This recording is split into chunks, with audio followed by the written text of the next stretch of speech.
Assalamualaikum warahmatullahi wabarakatuh. Saya Haji Ramadan, kelas 3F, Prodi PGSD.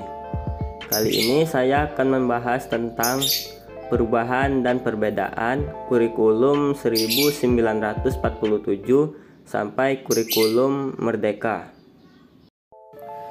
Perubahan dan perbedaan kurikulum 1947 sampai kurikulum Merdeka. Indonesia tercatat sudah menerapkan sejumlah kurikulum berbeda. Hal itu terkait dengan perkembangan zaman mulai dari masa pasca kemerdekaan hingga pembangunan. Pertama, kurikulum 1947. Kurikulum 1947 dibuat 2 tahun setelah proklamasi kemerdekaan. Saat itu Indonesia masih bergolak karena agresi militer Belanda dan sekutu serta terjadi sejumlah pemberontakan. Kurikulum 1947 tidak menekankan pendidikan pikiran, melainkan hanya pendidikan watak, kesadaran bernegara dan bermasyarakat. Kemudian ke kurikulum 1952, berbeda dengan kurikulum 1947, kurikulum 1952 ini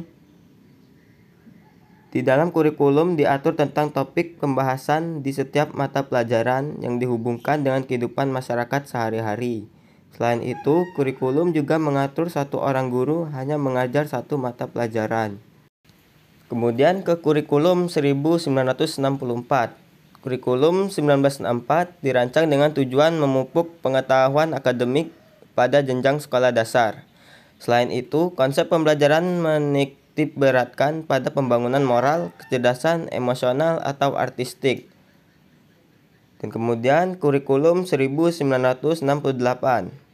Berbeda dengan kurikulum 1964, kurikulum 1968 ini tujuan utama kurikulum itu adalah untuk membentuk manusia Pancasila sejati, kuat, dan sehat jasmani, mempertinggikan kecerdasan dan keterampilan moral, budi pekerti, dan keyakinan beragama. Kurikulum 1975. Di dalam kurikulum 1975, metode, materi, dan tujuan pengajaran dirinci dalam prosedur pengembangan sistem instruksional. Hal itu memunculkan istilah satuan pelajaran, yaitu rencana pelajaran setiap satuan bahasan. Pada kurikulum itu, nama pelajaran ilmu alam dan ilmu hayat diubah menjadi ilmu pengetahuan alam. 6. Kurikulum 1984. Perubahan kurikulum di Indonesia terjadi lagi pada 1984. Di dalam kurikulum itu dikenal dengan konsep pembelajaran cara belajar siswa aktif. Kurikulum 1984 dibuat karena kurikulum sebelumnya dinilai lambat dan merespon kemajuan di kalangan masyarakat. Di dalam kurikulum itu juga ditambah mata pelajaran pendidikan sejarah perjuangan bangsa Indonesia. Kemudian kurikulum di Indonesia berubah lagi pada tahun 1994. Kurikulum 1994 serta suplemen kurikulum 1999 dibuat dari hasil kombinasi kurikulum 1975 dan 1984. Selain materi pelajaran umum yang dinilai berat, di dalam kurikulum itu juga ditambahkan materi muatan lokal seperti bahasa daerah, kesenian, keterampilan daerah, dan lain-lain. Kurikulum berbasis kompetensi 2004. Pada 2004, kurikulum di Indonesia kembali berganti menjadi KBK sebagai pengganti kurikulum 1994. Dengan kurikulum itu, sekolah diberi kewenangan menyusun dan mengembangkan komponen kurikulum sesuai dengan kondisi sekolah dan kebutuhan peserta didik, dari yang mulanya berbasis materi menjadi kompetensi. Dan pada 2006, kurikulum Indonesia berubah lagi menjadi tingkat satuan pendidikan atau KTSP. Meski kurikulum itu hampir sama dengan KBK 2004, tetapi prinsip penyusunannya menggunakan konsep desentralisasi pada sistem pendidikan.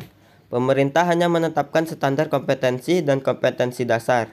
Lalu guru diminta mengembangkan silabus dan penilaian sesuai kondisi sekolah dan peserta didik di daerah masing-masing. Kemudian pada tahun 2013, kurikulum Indonesia berubah lagi menjadi kurikulum K13. Kurikulum 2013 memiliki 4 aspek penilaian, yaitu aspek pengetahuan, aspek keterampilan, aspek sikap, dan perilaku. Di dalam kurikulum 2013, terutama di dalam materi pembelajaran, Terdapat materi yang dirampingkan dan materi yang ditambahkan.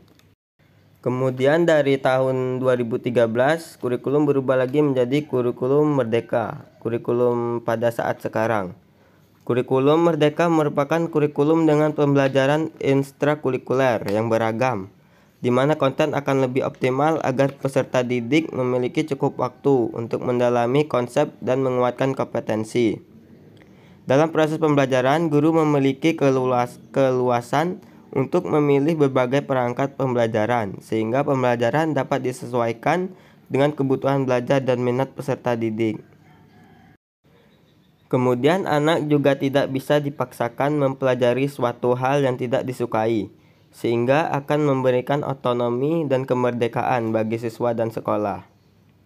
Itu saja yang dapat saya sampaikan. Saya akhiri, wassalamualaikum warahmatullahi wabarakatuh.